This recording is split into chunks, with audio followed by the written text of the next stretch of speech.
दोस्तों, कभी कभी आपके जीवन में डिप्रेशन, मन भटकना, शक, वहम, किसी से खुश ना रहना, रिश्तों का सुख ना मिलना, मन में नेगेटिविटी का होना, भावुकता अधिक होना आदि समस्या जिंदगी में कभी न कभी आई होगी।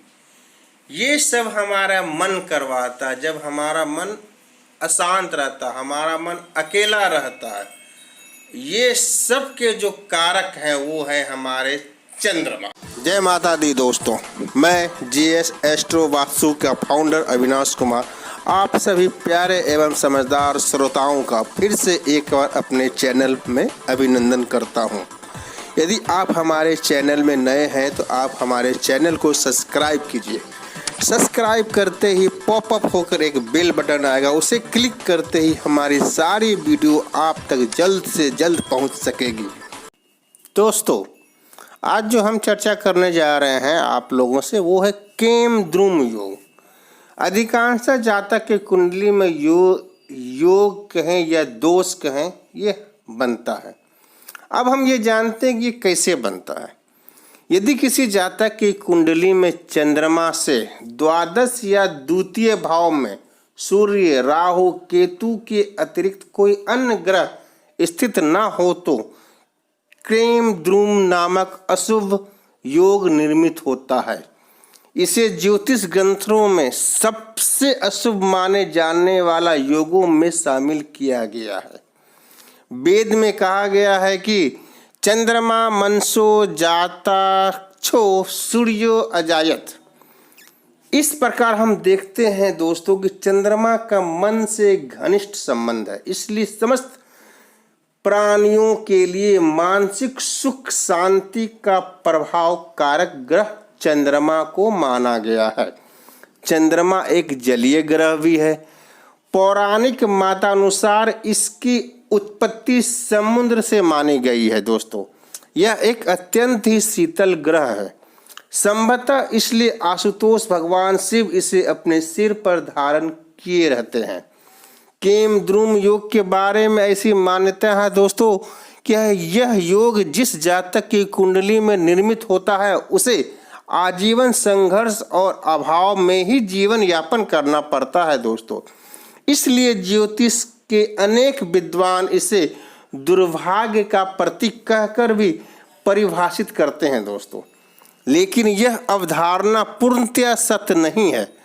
व्यवहार में ऐसा पाया गया है कि कुंडली में गज केसरी, पंच महापुरुष जैसे शुभ योगों की अनुपस्थिति होने पर भी केमद्रुम योग से युक्त कुंडली के जातक कार्य क्षेत्र में सफलता के साथ साथ यश और प्रतिष्ठा भी प्राप्त करते हैं।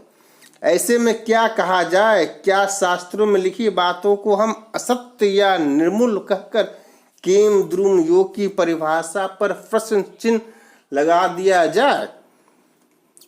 अधिकांशतः ज्योतिष आचार्यों के अनुसार जातक को इससे भयभीत नहीं होना चाहिए, क्योंकि यह योग व्यक्ति को सदैव बुरे प्रभाव नहीं देता है, अपितु यह व्यक्ति को जीवन में संघर्ष से जूझने की क्षमता एवं ताकत देता है, जिसे अपनाकर जातक अपना भाग्य निर्माण कर पाने में सक्षम हो सकते हैं और अपनी बाधाओं से उबर कर आने वाले समय का अभिनंदन कर सकता है।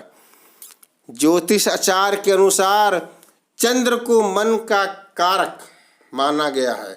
सामान्यतः यह देखने में आता है कि जब मन अकेला हो तो वह इधर उधर की बातें अधिक सोचता है और ऐसे में व्यक्ति में चिंता करने की प्रवृत्ति अधिक होती है। इसी प्रकार के फल केमद्रुम योग देता है। इसके विषय में कहा गया है, जिसकी कुंडली में केमद्रुम योग होता है वह पुत्र कलत्र से हीन, इधर उधर भटकने वाला, दुख से अति पीड़ित, बुद्धि एवं खुशी से हीन, मलिन वस्त्र धारण करने वाला, नीच एवं कम उम्र वाला होता है। किंतु चंद्रमा बहुत शुभ फल भी देने वाला होता है। सारे ग्रह छठे या आठवें भाव में अशुभ फल देते हैं, किंतु यह ऐसी अवस्था में भी शुभ फल ही देता है। कृष्ण पक्ष में यदि दिन का जन्म हो या शुक्ल पक्ष में रात का जन्म हो तो ऐसे स्थिति में छठे या आठवें भाव में गया चंद्रमा भी माता की तरह पालन एवं रक्षा करता है। दोस्तों,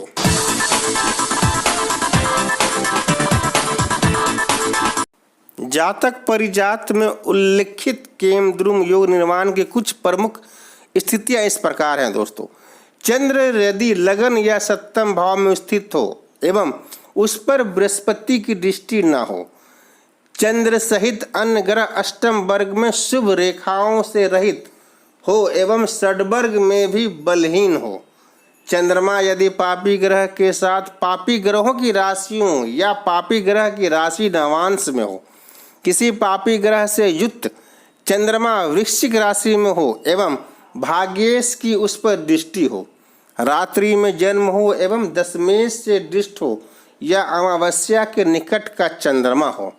उसी प्रकार जेमिनी के अनुसार लग्न से द्वितीय या अष्टम भाव में कोई पापी ग्रह स्थित हो या उन दोनों भावों में समान संख्या में पापी और शुभ ग्रह स्थित हो, उक्त दोनों भाव में से किसी में चंद्रमा के स्थिति होने पर भी फल अति निष्कृष्ट होता है।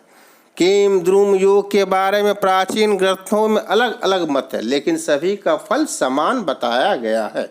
अर्थात यह योग जातक के लिए साधारणतया अत्यंत अशुभ होता है, किंतु कई बार ऐसा भी होता है कि कुंडली में इस योग के होने पर भी जातक को बहुत अधिक पीड़ा नहीं झेलनी पड़ती है।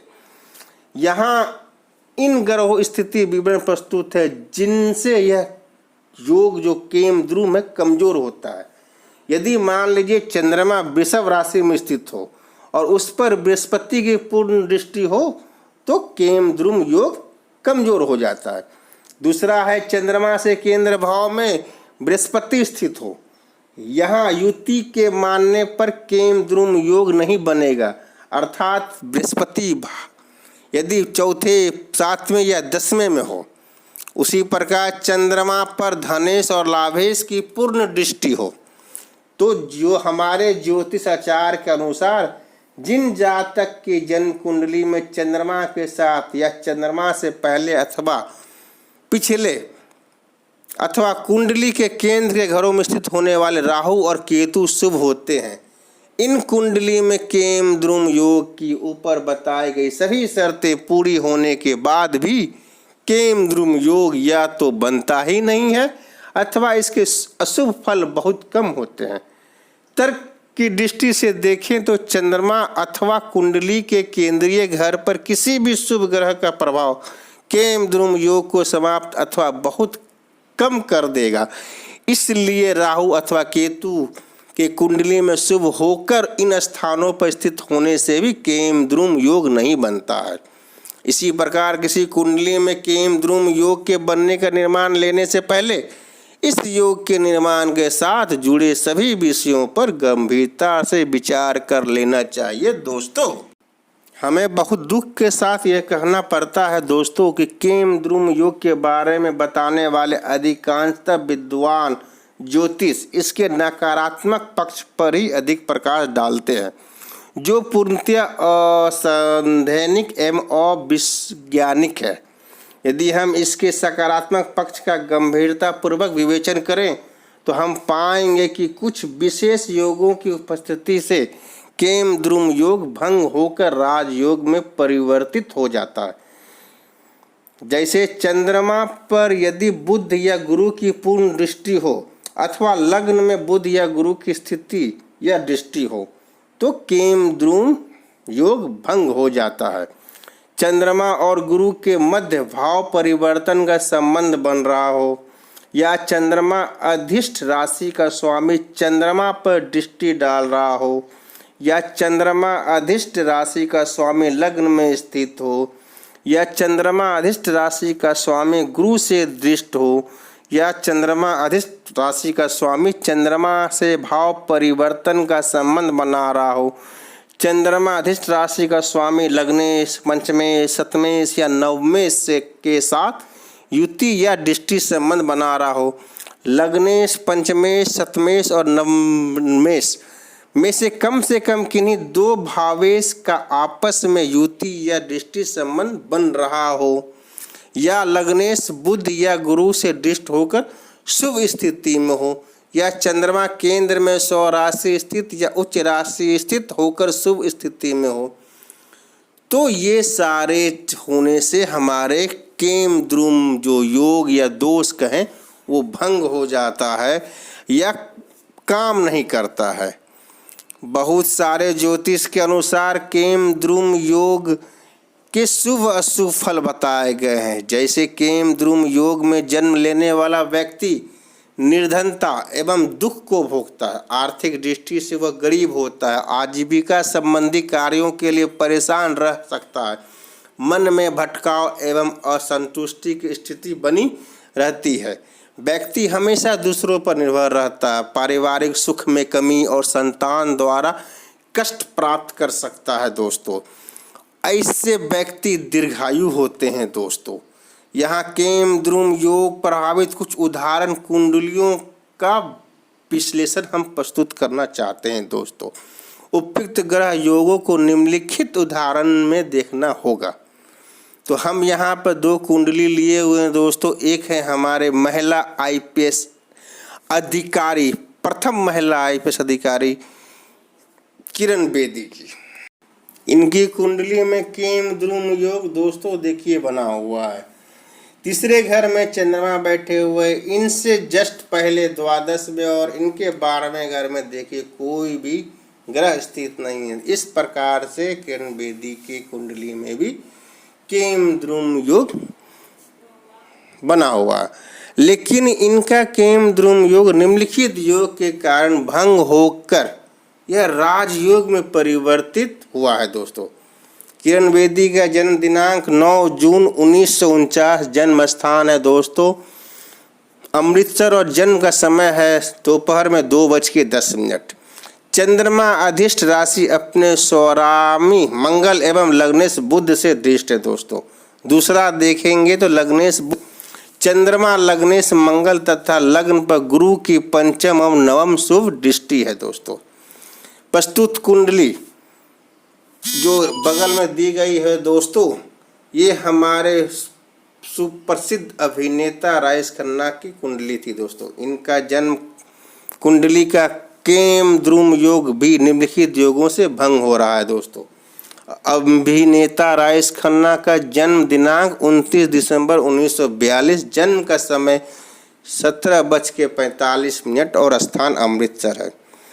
इसका पहला कंडीशन देखिए दोस्तों, चंद्रमा अधिष्ठ राशि का स्वामी सूर्य गुरु से दृष्ट है। दोस्तों, यदि आप दूसरी बात देखेंगे तो लग्नेश बुध पंचमें शुक्र की युति चंद्रमा अधिष्ठ राशि के स्वामी सूर्य से है, जिसका गुरु से पूर्ण सप्तम दृष्टि संबंध है, जिसके कारण से इनका भी केम द्रुम जो योग है वो भंग हो गया है। दोस्तों, उपयुक्त विवेचन से स्पष्ट होता है कि केम द्रुम योग जिसे एक अशुभ योग माना जाता है, यदि किसी प्रकार भंग हो जाता है दोस्तों, तो यह पूर्ण रूप से राजयोग में बदल जाता है। इसलिए किसी जातक की कुंडली देखते समय केम द्रुम योग की उपस्थिति होने पर उसको भंग करने वाले उपयुक्त उपायों पर निश्चय ही ध्यान देना चाहिए। दोस्तों, इसके बाद ही फल कथन करना चाहिए। दोस्तों, बहुत सारे ज्योतिष के अनुसार दोस्तों यदि आप देखेंगे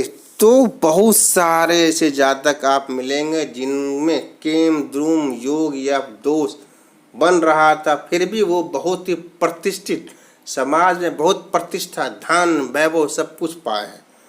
यदि आप ऐसे ही केम द्रुम योग को भंग कर राजयोग में परिवर्तित करने वाले उपयुक्त योगों की सत्यता की पुष्टि Mahatma Gandhi, Nelson Mandela, Zulfikar Ali Bhutto, Bhairon Singh Shekhawat, Bill Gates, Dev Anand, Raj Kapoor, Rishi Kapoor, Shatrughan Sinha, Ameesha Patel, Ajay Devgn, Rahul Gandhi, Shankar Dayal Sharma, Javagal Srinath, P Chidambaram, Maneka Gandhi, Vasundhara Raje, Arjun Singh तथा अनुपम खेर आदि सुप्रसिद्ध जातकों की कुंडली में स्वतः कर सकते हैं। इसलिए यहाँ पर यह बात भी ध्यान रखने योग्य है दोस्तों कि विभिन्न कुंडलियों में बनने वाला केम द्रुम योग विभिन्न तथ्यों तथा स्थितियों के चलते कम अथवा अधिक अशुभ फल प्रदान करेगा। उदाहरण के लिए चंद्रमा से वृश्चिक राशि में स्थित होने पर बनने वाला केम द्रुम योग चंद्रमा से वृष अथवा कर्क राशि में स्थित होने पर बनने वाला केम द्रुम योग से अधिक अशुभ फल देने वाला होगा। इसी प्रकार चंद्रमा के किसी कुंडली में 5वें अथवा 9वें घर में स्थित होने से बनने वाला केम द्रुम योग चंद्रमा के किसी कुंडली में 8वें घर में स्थित होने से बनने वाला केम द्रुम योग की तुलना में कम अशुभ होता है। दोस्तों, इसी प्रकार आप अपने कुंडली में अपने किसी भी दोस्त, अपने परिवार की कुंडली में आप देख सकते हो कि केम द्रुम योग बन रहा है कि नहीं बन रहा। क्या ये केम द्रुम योग राजयोग में परिवर्तित हो रहा है कि नहीं हो रहा है। यदि आपको शंका है, यदि आपको नहीं कुछ समझ में आ रही है दोस्तों, तो कृपया आप हमसे कंसल्ट करें। हमें आप कमेंट लिखें, हमें आप कॉल कर सकते हैं, हमें आप व्हाट्सएप करें। मैं आपकी समस्याओं को कोशिश करूंगा कि पूरी दूर हो सके। इसी प्रकार मैं आज ये वीडियो दोस्तों यहाँ पर ख़त्म करता हूँ, समाप्त करता हूँ। अगले वीडियो में हम बहुत जल्द आपसे मिलेंगे। जय माता दी दोस्तों, धन्यवाद दोस्तों।